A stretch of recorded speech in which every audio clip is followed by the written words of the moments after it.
अस्सलाम वालेकुम नाज़रीन, आप देख रहे हैं प्रोग्राम गोया और मैं हूं अरसलान खालिद। आज के प्रोग्राम में सबसे पहले मैं बात करना चाहूँगा, दो तरमीम थी जो सेनेट से भी मंजूर हुई और वो इलेक्शन तरमीमी बिल्स थे, दो बिल्स थे बेसिकली, और एक नैब के हवाले से तरमीमी बिल था। ये दोनों सदर मुमलिकत को भिजवाए गए और आज की खबर यह है कि सदर मुमलिकत ने वो दोनों तरमीमी बिल बग़ैर दस्तखत किए नज़र सानी के लिए वापस भिजवा दिए हैं। और साथ साथ ये भी नुक्ता उठाया कि आर्टिकल 46 की खिलाफ वर्जी है कि सदर मुमलिकत को कानून साजी की तजावीज़ से मुतल्लिक मुतला नहीं किया गया था पहले से।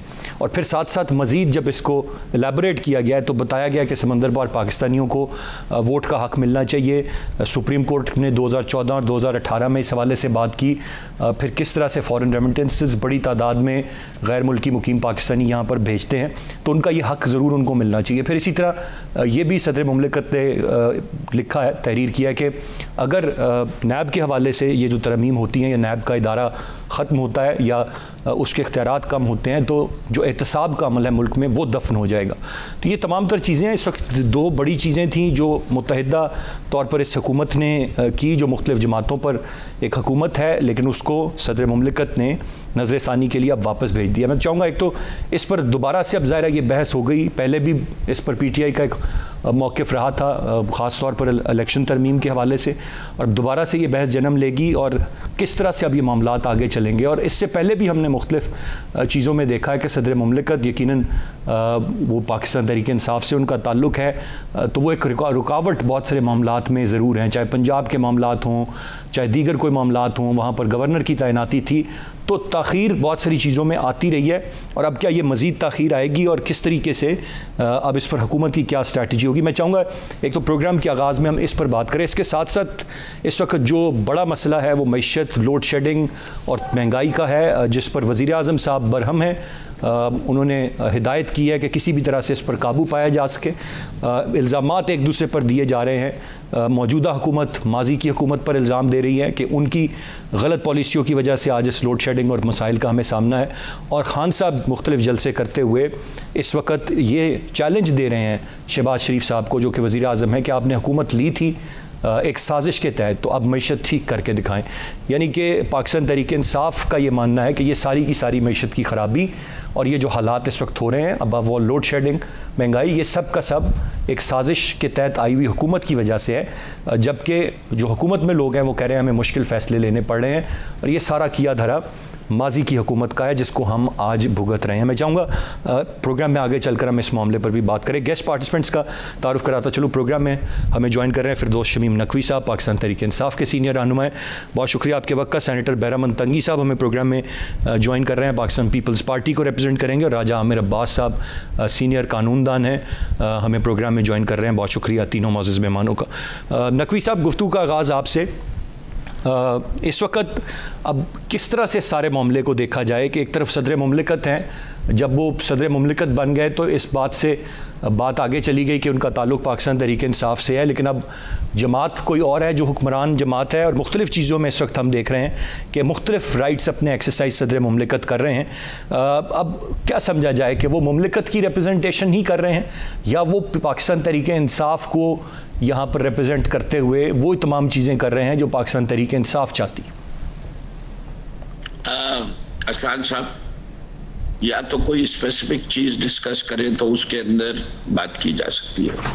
फॉर एग्जांपल, पाकिस्तान में ये डिबेट कि ओवरसीज पाकिस्तानीज को वोटिंग की राइट होनी चाहिए या नहीं होनी चाहिए। अगर एक कानून पास हुआ था और मेजॉरिटी से हुआ था तो उस कानून के तहत अब तब्दीली लाने की जरूरत क्यों पड़ रही है? या तो ये कहा जाए ओवरसीज वोटर्स को ये राइट देके पाकिस्तान को नुकसान पहुंच रहा था इसलिए हमने तब्दील कर दिया। बड़ी ऑब्वियस सी बात है, क्योंकि ओवरसीज पाकिस्तानीज में मकबूलियत एक जमात की ज़्यादा है जो कि पाकिस्तान तहरीक-ए-इंसाफ है, और छोटी मोटी तादाद से ज़्यादा नहीं है, बहुत बड़ी तादाद से। इसलिए मौजूदा हुकूमत ने अपने आप को सिक्योर करने के लिए ओवरसीज पाकिस्तानी से ये वोटर की राइट ख़त्म कर दी, और उसके बजाय वो प्रपोज कर रहे हैं reserve seats for overseas Pakistanis on a proportionate basis, जो कि मैं समझता हूँ मकसद नहीं है। इसलिए सदर ममलिकत जो उनका ताल्लुक है, उनका जो ये ऑब्जेक्शन आ रहा है वो बिल्कुल जायज है। इससे पहले वाला ऑब्जेक्शन ले लेते हैं, जिसके ऊपर आपके से जो जुमला आया कि उमर चीमा साहब ने ये लिखा कि मेरी बरतरफी जो है वो मरूने मिन्नत है, सदर की ख्वाहिश के लिए लगाना जो है वो वजीर आजम का ताल्लुक है, और उन्होंने आइन का सहारा लिया और उसके लिए कहा, और सदर ममलिकत ने वो इस्तदा उनकी कबूल की और वापस कर दिया। और जब वो दिन पूरे हो गए तो उन्होंने साइन तो कर दिया, बादल नाखास्ता जिसे कहते हैं, लेकिन ये कहा कि मैं आपका आर्गुमेंट नहीं एक्सेप्ट करता। इसी तरीके से और भी ले लीजिए, अगर वो इलेक्शन की बात करते हैं। ठीक है नकवी साहब, तफसील से आपने सारे मामले पर रोशनी डाल दी। I will get back to my question again. क्या मुमलिकत को रिप्रेजेंट कर रहे हैं आरिफ अलवी साहब या पाकिस्तान तहरीक इंसाफ को कर रहे हैं? मैंने आपसे ये सवाल। मामलिकत को कर रहे हैं, इसलिए मामलिकत के अंदर सिर्फ पीडीएम का पॉइंट ऑफ व्यू नहीं है। ममलिकत के अंदर जो चीज पाकिस्तान की फलाह से ताल्लुक रखती है, सदर मोहतरम को वो स्टैंस लेना चाहिए जो मेरी नजर में वो ले रहे हैं। जिस जिस चीज में वो समझते हैं कि पाकिस्तान की भलाई है, irrespective of the party alignment, वो उन्हें लेनी चाहिए और वो ले रहे हैं। कुछ उनकी आईनी जिम्मेदारियां हैं, जब वो उसकी, इसीलिए मैंने वो एग्जाम्पल दिया कि उन्होंने जब दोबारा टाइम पूरा हो गया तो उन्होंने साइन करके दे दिया गवर्नर के बिल को, इससे कि उनको आइन इसी हद तक इजाजत देता था। ठीक है सर, अगर पॉइंट आगे बढ़ूंगा, कोई कॉन्स्टिट्यूशनल क्राइसिस क्रिएट करना चाहते तो वो कर सकते थे। ठीक है, गुफ्तगू का सिलसिला जारी है, एक ब्रेक की जाने पड़ेंगे, ब्रेक से वापस आकर मजीद बात करते हैं, साथ रहिए।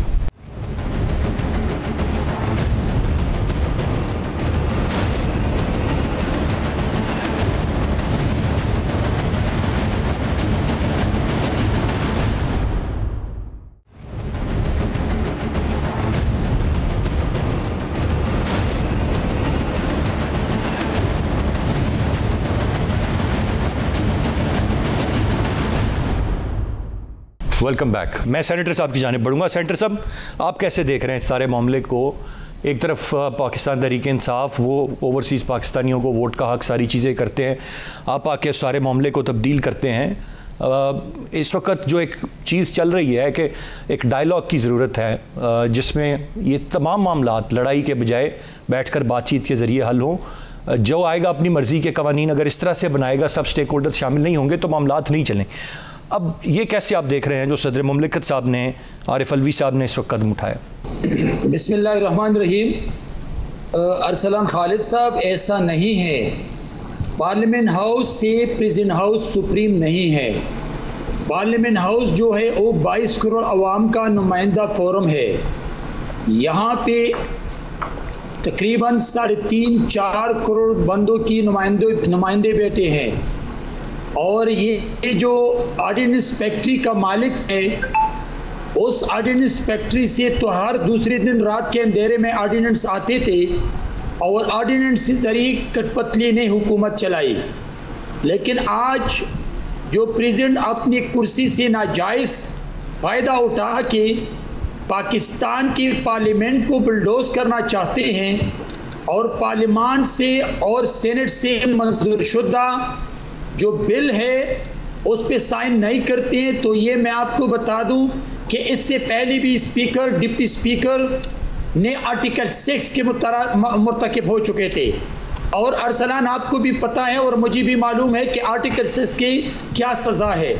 आज एक दफ़ा फिर प्रेसिडेंट ऑफ पाकिस्तान जो कुछ कह रहे हैं कि ये उस फोरम की बेतौकीरी है जो पार्लिमानी रिवायात में पार्लियामेंट हाउस जो है वो सुप्रीम हाउस है, और वहाँ से अगर एक बिल पास होके यूनानिमसली या मेजॉरिटी, ये प्रेसिडेंट की एक मॉरल प्रोफेशनल रिस्पॉन्सिबिलिटी है कि उसको साइन करे।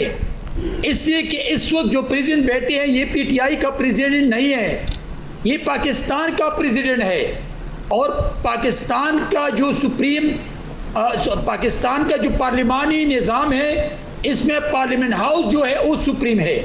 मैं समझता हूँ कि इस वक्त ज़रूरत इस बात की है कि हम ये न कहें कि हमारी हुकूमत हो, इमरान वज़ीर आज़म हो तो फिर सब कुछ ठीक है, और अगर जमहूरी तरीके से इमरान को वज़ीर आज़म हाउस से निकाल के बाहर किया तो फिर आज या गवर्नर या प्रेसिडेंट वो अनकॉन्स्टिट्यूशनल अनडेमोक्रेटिक एटीट्यूड अपनाते हैं। मैं समझता हूं कि ये पाकिस्तान और पाकिस्तान के मुस्तकबिल के लिए नेक शुगुर नहीं है। ये होना चाहिए कि आज प्रेसिडेंट साहब अगर पीटीआई के प्रेसिडेंट बनना चाहते तो रिजाइन दे दे, या वो कानून और आईन के दायरे में रहते हुए काम करे, इसलिए कि इसकी इजाज़त हम नहीं देते हैं कि प्रेसिडेंट इमरान की मर्जी पर, जैसे speaker custodian of the house ने इमरान के कहने पर उस हाउस को भी तौकीर किया, उस हाउस की बेइज्जती की, उस कुर्सी की बेइज्जती की और आर्टिकल 6 के मुर्तकिब हुआ। आज प्रेसिडेंट ऑफ पाकिस्तान को ऐसा नहीं करना चाहिए। बिल्कुल सही है, प्रेसिडेंट पाकिस्तान को ऐसा नहीं करना चाहिए था।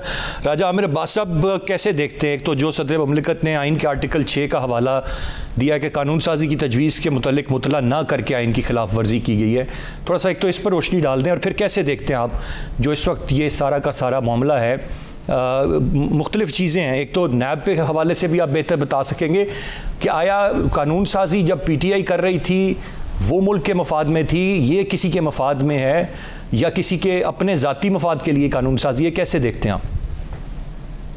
देखिए, सबसे बड़ी बात तो ये है जी आमिर अब्बास साहब, सबसे पहली बात तो ये है कि जो आइन का आर्टिकल 6 है, इसको हर चीज में लेके आना कि गद्दारी हो रही है। पहले अगर इसको पढ़ा जाए तो ये कहता है कि आपने आइन को साइड पे रख दिया है, आइन को आपने बिल्कुल तोड़ दिया है, या आइन के ऊपर अमल नहीं हो रहा, तो सेग्रीगेट किया है उसको।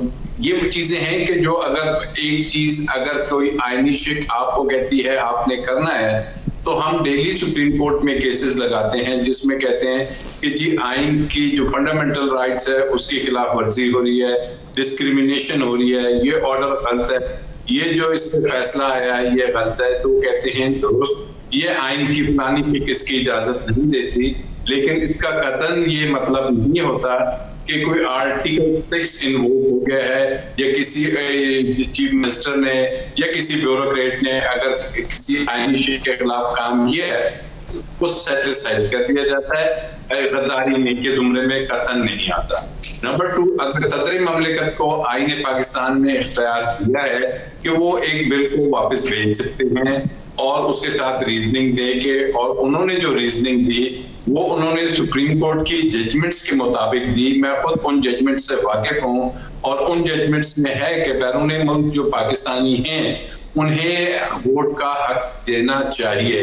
सुप्रीम कोर्ट की ही जजमेंट में जिसमें उन्होंने कहा कि जनाब ये जो वोटिंग प्रोसेस है इसके लिए आप मॉडर्न टेक्नोलॉजी को इस्तेमाल किया जाए और नई डिवाइसेस, साइंटिफिक डिवाइसेस को यूज किया जाए।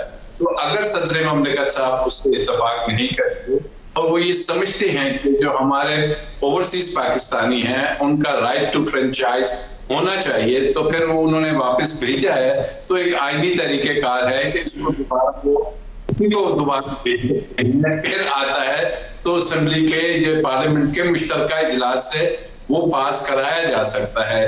लेकिन हालिया आपने देखा कि जो अमेंडमेंट्स आ रही हैं, अभी आपका सवाल भी हुआ था, और सुप्रीम कोर्ट में एक शो चल रहा है जिसमें ये लिया गया कि ये जो आला ओहदेदार हैं इनके जो करप्शन के केसेस हैं उसमें बज़ाहिर उन्होंने कहा ऐसे लग रहा है कि जो safe administration of criminal justice system उसको फॉलो नहीं किया जा रहा, और हमें खदशा है कि ये जो ट्रांसफर पोस्टिंग्स हो रही हैं, ये जो प्रोसिक्यूशन है, इन्वेस्टिगेशन है, और हत्ता कि अगर कोई टेलर मेड उसमें लेजिस्लेशन की जाती है, कोई ऐसी कानून साजी की जाती है कि जिससे ये अमल जौन सा है जिसमें मनी लॉन्ड्रिंग के केसेस हैं या दूसरे नैब के मेगा केसेस हैं, अगर ये डिस्टर्ब होते हैं तो ऐसी सूरत हाल में सुप्रीम कोर्ट उसको चेक कर सकती है।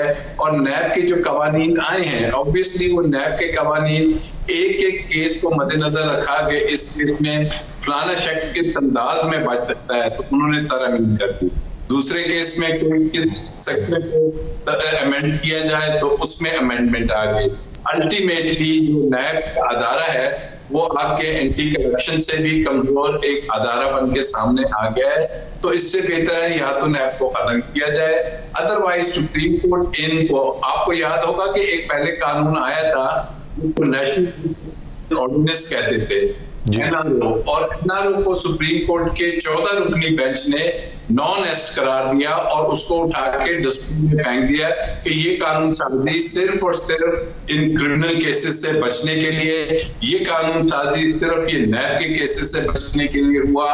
तो अब मैं समझता हूँ कि ये जो एनआरओ 2 की शक्ल में नैब के कवानीन को खत्म किया जा रहा है, एफआईए में इंटरफेरेंस हो रही है, तो मुमकिन तौर पे मैटर सुप्रीम कोर्ट के पास है, वो इस कानून साजी को दोबारा से जैसे एनआरओ में नेशनल रिकंसिलिएशन ऑर्डर मुशर्रफ साहब वाले ऑर्डिनेंस को खत्म किया था, इसको अगर खत्म कर देती है, क्योंकि ये जो फंडामेंटल राइट्स हैं, राइट्स ये हैं कि इस मुल्क में कानून सबके लिए इक्वल होगा। तो इस अर्थ को पैराई में रखते हुए आपने देखा कि जो अभी बात हुई कि जी पार्लियामेंट में, मैं तो समझता हूँ इस पार्लियामेंट को एथिकली कानून साजी करना ही नहीं चाहिए, क्योंकि जो इस मुल्क की सबसे बड़ी जमात है पीटीआई, उनके नुमाइंदे बैठे हुए हैं, तो वो 1.5 करोड़ से ज्यादा वोट लेके आए हैं। अगर वो पार्लियामेंट में इस वक्त मौजूद नहीं है तो फिर वो कानून साजी के ऊपर एक क्वेश्चन मार्क आ जाता है कि इतनी बड़ी तादाद में जो नेशनल असेंबली के मेंबर्स हैं, अगर वो उसको इंडोर्स नहीं करते तो ऐसी सूरत हाल में कानून साजी। और फिर लीडर ऑफ द ऑपोजिशन आप देखिए कि कुछ कानूनी जो बड़ी इंपॉर्टेंट पोस्ट हैं उनकी अपॉइंटमेंट हो रही हैं, जैसे इलेक्शन कमीशन के 2 मेंबर्स आए तो वो राजा रियाज साहब जो पीटीआई को अपने आप को कहते हैं नून लीग का टिकट मांग रहे हैं, वो उन 2 मेंबर्स को नाम फ्लोट करते हैं और हुकूमत कहती है जी क्योंकि अपोजिशन की तरफ से 2 नाम आए हैं, हमने उन्हें मेनवान तस्लीम कर लिया और उन 2 इलेक्शन कमीशन को लगा दिया। अब कल ही सुप्रीम कोर्ट में बात हुई कि जनाब चेयरमैन नैब आपने किसी ऐसे शख्स को लगाना है क्योंकि पुराने तो बारे हो गए जो जिनकी हो, जिनका एक्सपीरियंस पॉइंट आ गया सर तो लेट्स सी कि अब चेयरमैन नैब के लिए क्या राजा रियाज साहब कौन सा नाम लेके आते हैं और किसको देते हैं। तो ये एक तरह का मजाक हो रहा है एहतसाबी अमल से। राजा रियाज साहब तो सर किसी जगह एग्जिस्ट ही नहीं करते, वो तो बस बराए नाम अपोजिशन लीडर हैं। अब तो खबरें ये आ रही हैं कि उस पर नून लीग और पीपल्स पार्टी में आपस में ठन गई हुई है। जस्टिस रिटायर्ड मकबूल बाकर का नाम था और फिर कुछ नाम नून लीग ने मजीद दिए। अब देखें वो क्या बनता है। अभी गुफ्तगू का सिलसिला जारी है, एक ब्रेक की जाने पड़ेंगे, ब्रेक से वापस आकर मजीद बात करते हैं, साथ रहिए।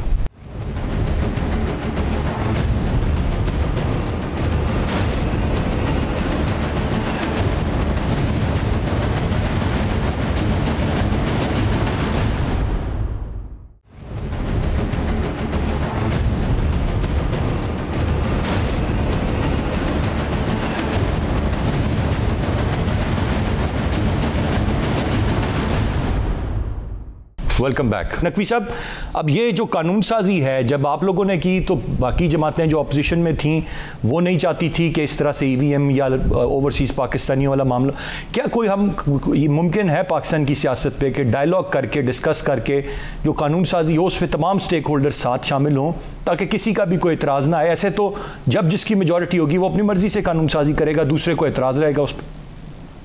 देखिए, अनफॉर्चुनेटली डेमोक्रेसी के अंदर ये सूरत हाल बिल्डअप हो जाती है और ये जमहूरी अमल है कि जिस पार्टी की मेजॉरिटी होगी, सिंपल मेजॉरिटी, वो कानून पास करा सकती है। आइन में तब्दीली के लिए आपको 2/3 मेजॉरिटी चाहिए। ये जो तर्ज फिक्र है जिसका अभी आपके हमारे पीपीपी के नुमाइंदे जिक्र कर रहे थे कि सदर मुमलिकत गद्दारी के मर्तकब हो गए, ये शर्मनाक सूरत हाल। आइन बड़ी क्लियरली सदर मुमलिकत को ये इजाजत देता है। राजा आमिर अब्बास साहब ने ये बात पॉइंट आउट की है, ये राइट गवर्नर्स को भी है, प्रेसिडेंट को भी है कि जब कोई बिल उनके सामने आए वो वापस कर सकते हैं, हाउस को अपने ऑब्जेक्शन बता सकते हैं, हाउस उनको कंसिडर करेगा, दोबारा वोट करेगा, फिर भेजेगा। उसके बाद जो है प्रेसिडेंट या गवर्नर के पास एक महदूद मुद्दत होती है जिसके अंदर उन्हें साइन करके वापस भेजना है। ये काम बिल्कुल आईनी है। तो जो काम बिल्कुल आईनी है उससे मावरा आइन की उसको करना जुल्म है, ज्यादती है। इनफैक्ट पाकिस्तान के साथ मैं लफ्ज गद्दारी नहीं इस्तेमाल कर सकता, ना इंसाफी इस्तेमाल करूंगा कि ये अपने ओहदे पे इस वक्त टीवी के सामने बैठ के इन पाकिस्तान के अवाम को गुमराह कर रहे हैं, और गुमराह करने वाले की सजा जो है वो कुरान में लिखी हुई है, मुझे कहने की जरूरत नहीं है, तो वो आप सबको पता है। अच्छा, अब ये इसी चीज से सर थोड़ा सा आगे बढ़ते हैं। नकवी साहब मुझे ये एक बड़ी ठीक आपने बात की। अब ये बताइएगा यहाँ पर कौन गुमराह कर रहा है? क्या मौजूदा हुकूमत या आपकी जमात की जो हुकूमत, कौन अवाम को गुमराह कर रहा है जो सफ़र कर रहे हैं अबाउट ये सब जो तमाम तर लोड शेडिंग, महंगाई, मैशियत की सूरत हाल है, इस पर भी जरा एक कॉमेंट मुझे दे दें। आगे आपका सवाल देखिए, इस वक्त मैंने जिस उसमें कहा गुमराह, वो सेनेटर साहब की बात पे कहा था कि उन्हीं ने जो सदर साहब के ऊपर इल्जामात लगाए वो कौम को गुमराह करने के बात है, उनका हकाइक और आइन से कोई ताल्लुक नहीं है। अब आप जिस जुमरे में बात कर रहे हैं, देखिए इन्हीं ने क्या कहा कि ये नालायक है, नाअहल है, इनको हुकूमत करनी नहीं आती, इसलिए पेट्रोल की कीमतें बढ़ रही हैं। और उस वक्त जब हमने पेट्रोल की कीमत कम की तो उससे पहले ये कह रहे थे पेट्रोल की कीमत बहुत ज्यादा है, जुल्म हो रहा है, पेट्रोल पंप गिरा दिया गया। जब कीमत कम कर दी तो उन्हें कहा कौम की मईशत के साथ ज्यादती कर रहे हैं, और अब कहते हैं ये सारा खमियाजा उसका है। अब बता दीजिए इन तीनों बयानात में से इनका कौन सा बयान मैं लूं सच और हकीकत के मुताबिक? ये सियासत कर रहे हैं सिर्फ 2 नंबरी की। देखिए, जहां तक LNG के मुआहिदों का ताल्लुक है, जितनी LNG पाकिस्तान में आ रही है उसकी 67% LNG का कॉन्ट्रैक्ट किसने किया?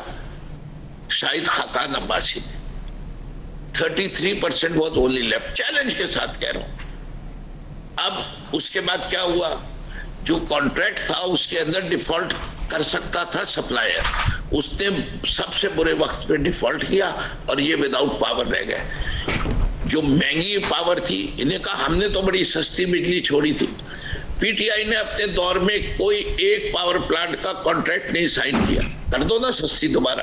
ठीक है, नकवी साहब पॉइंट आ गया। मैं जरा, मेरे पास वक्त कम है, मैं जरा आगे बढ़ूं, सेनेटर साहब का पॉइंट ले लूं। पॉइंट आ गया नकवी साहब। सेनेटर साहब, कीमत क्यों बढ़ा दी?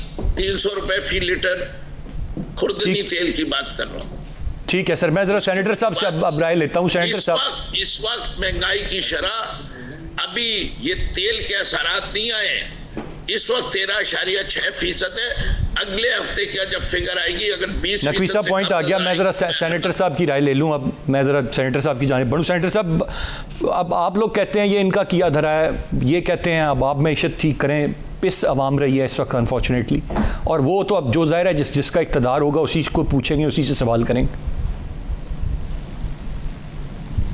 सेनेटर साहब, देखिए मेरी बात सुने अरसलान जी। हम इमरान की तरह नालायक लोग नहीं हैं कि हम अपनी जिम्मेदारियों को महसूस न करें और हम अपनी जिम्मेदारियों से भागे। बिल्कुल इस वक्त जो मुश्किलात है, मौजूदा हुकूमत इन मुश्किलात से आवाम को निकालने के लिए हमारी मॉरल, प्रोफेशनल, पॉलिटिकल रिस्पॉन्सिबिलिटी है, और हमें एहसास भी है और हम इसके जिम्मेदार भी हैं। लेकिन अरसलान, मैं आपको एक बात बता दूं कि पिछली हुकूमत जो सेलेक्टेड प्राइम मिनिस्टर थे, उस हुकूमत की एक हफ्ता पहले तरीन का प्रेस कॉन्फ्रेंस निकाल ले और इमरान की भी प्रेस कॉन्फ्रेंस निकाल ले कि दोनों में क्या बात की थी। इमरान ने कहा था कि बांग्लादेश, इंडिया, ईरान और मुख्तलिफ मुल्कों का नाम लेके कि इस वक्त पेट्रोल कितने की है, और तरीन ने कहा था कि नेक्स्ट वीक में 30 रुपये बढ़ेगा, फिर नेक्स्ट वीक 30 रुपये बढ़ेगा, फिर 10 रुपये बढ़ेगा। 70 रुपये फी लीटर पेट्रोल बढ़ने का एग्रीमेंट किया है MIMF के साथ। और अगर ये समझते हैं कि आज जो आवाम को गुमराह करते हैं कि हमने रशिया से एग्रीमेंट करके सस्ते पेट्रोल की, तो मैं आवाम को इस आपकी चैनल की तवज्जो से बताना चाहता हूं, और मैं आपको भी बताना चाहता हूं कि इमरान को एग्रीमेंट निकाले और आवाम को दिखाए कि कहां पर आपके MOU या कोई ऐसा एग्रीमेंट जो आपने साइन किया हो जिसमें पेट्रोल का जिक्र हो। आवाम को गुमराह करने वाली बात है। और ये जो पेट्रोल की कीमतें हैं, बिजली की कीमतें हैं, ये जब हमने आत्म-एतमाद पेश किया उसी वक्त उसने तो सब्सिडी दी, लेकिन ये इसने IMF के साथ एग्रीमेंट क्या है? और आज अगर हम IMF के साथ एग्रीमेंट को ऑनर नहीं करते हैं तो फिर हम आगे कैसे बढ़ेंगे? इसने शुरू में कहा था कि मैं IMF के पास नहीं जाता हूं, मुझे 3 महीने दे दे। हमने कहा नहीं, आप 5 साल पूरे करें, आप IMF के पास जाएं, लेकिन आप अवाम को, इदारों को कुछ डिलीवर करें। फिर 6 महीने मांगे, फिर 10 महीने मांगे, फिर 2 साल मांगे, और फिर ये हुआ कि उसने कहा नहीं, 5 साल में कुछ भी नहीं हो सकते हैं, मुझे 5 साल और दे दे। हम ये नहीं कह रहे, हम ये कह रहे कि हमें 6-7 हफ्ते हो गए, अभी इसने जो एग्रीमेंट्स की है उनको हम ऑनर करेंगे, हम आगे बढ़ेंगे।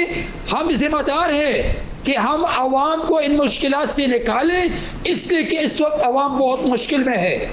गरीब आवाम अपने बच्चों को 2 वक्त की रोटी नहीं दे सकते हैं, लेकिन क्या आप या हम सब, या जो इकोनॉमिस्ट है, या जो इंटेलेक्चुअल है, या जो पॉलिटिशियन है, या पूरी दुनिया को पता नहीं कि इमरान ने पाकिस्तान को यहां तक पहुंचाया है? क्या उसकी नालायक पॉलिसियों की वजह से, उसकी जिद अना और हड़दमी की वजह से? सेनेटर साहब पॉइंट आ गया, मैं जरा राज साहब का पॉइंट ऑफ व्यू भी ले लूं। पॉइंट आ गया आपका। राज साहब, आप कैसे देखते हैं, एक आम आदमी के तौर पर हम में से कैसे लें, किसको जिम्मेदार ठहराएं? दोनों की आपने बात सुनी, जो नकवी साहब ने कहा, जो सेनेटर साहब ने कहा, और ये तो हम सुन ही रहे हैं मुख्तलिफ मौक़िफ़। आपकी क्या राय होगी? इस अवाम इस वक्त किससे सवाल करेंगे जब इस हद तक ख़तरनाक सूरत हाल है कि यहाँ तक बता रहे इकोनॉमिस्ट के 23% तक महंगाई हो सकती है अगले साल, और ये मौजूदा हुकूमत अगले साल रिलीफ देने की बातें कर रही? देखिए अरसलान, अब हमको ग्राउंड रियलिटीज को देखें कि हम उन पे मुद्दा डालते रहे, इन पे डालते रहे, तो ये इस मसले का हल नहीं है। हम ये देख रहे हैं कि ये हुआ, इतनी पॉलिटिकल इंस्टेबिलिटी, इतनी इकोनॉमिक इंस्टेबिलिटी, उसके बाद अब कॉन्स्टिट्यूशनल डेडलॉक, ये तमाम जो बज़ाहिर नजर आती हैं, ये चीजें उभर के एक तरफ से एकदम से आ गई हैं। ये इस वोट ऑफ नो कॉन्फिडेंस के नतीजे में ये तमाम चीजें बहुत ज्यादा बढ़ गई। अब इसका हमने हल देखना है कि जो पॉलिटिकल इंस्टेबिलिटी आई, इकोनॉमिक इंस्टेबिलिटी आई, कॉन्स्टिट्यूशनल डेडलॉक्स आ रहे हैं, इसका हल क्या है? इसका हल टीवी टॉक शोज पे एक पे इंतजाम कराचियां शायद गालिबन नहीं होगा। इसका हल यही है, अगर हम आवाम को पूछते हैं तो ना आपको कोई सुप्रीम कोर्ट का फैसला इसका हल बताएगा, ना कोई आपको एस्टेब्लिशमेंट का डिसीजन इसका हल बताएगा, ना कोई आपकी इकोनॉमिक टीम इसका हल लेके आएगा। इसका हल अगर आपने वाकई ही प्रॉपर चाहिए तो इसका हल ये कि दोबारा से अवाम को मैंडेट लिया जाए, अवाम से पूछा जाए, और उस अवामी प्रोसेस, उस इलेक्टोरल प्रोसेस में फौरन से बेशतर जाने जाए, ताकि ये कैओस खत्म हो, ये अनसर्टेनिटी, ये जो लोगों का एक इस किस्म का अदालत के ऊपर बात हो रही है कि लोगों को कॉन्फिडेंस खत्म हो रहा है कि जनाब ना सियासतदान कर पा रहे हैं। साहब, ये बात आपकी बिल्कुल बजाय है जो आपने कही कि इलेक्शंस, लेकिन एक और बड़ा सवाल ये है कि इलेक्शंस के रिजल्ट को कौन किस हद तक तस्लीम करेगा, और क्या फिर ये गैर यकीनी सूरत खत्म होगी या फिर भी नहीं होगी? देखिए, इलेक्शंस का रिजल्ट तो अवाम के सामने होगा और अवाम आपको नजर आ जाएगी। अब हम ये नहीं कह सकते कि क्योंकि हमने इलेक्शंस में हमें इशू हैं तो हम इलेक्शन नहीं होंगे। आप एक इंटरिम गवर्नमेंट ऐसी लेके आइए कि जो वाकई ही ऐसे लोगों पे केयर टेकर जो गवर्नमेंट होगी मुश्तमिल। ठीक है राज साहब, आपका पॉइंट आ गया। Exceeding the time limit. बहुत शुक्रिया तीनों रिस्पेक्टेबल गेस्ट का। आज के प्रोग्राम से इतना ही। अरसलान खालिद को इजाज़त दीजिए। अल्लाह ने की बात।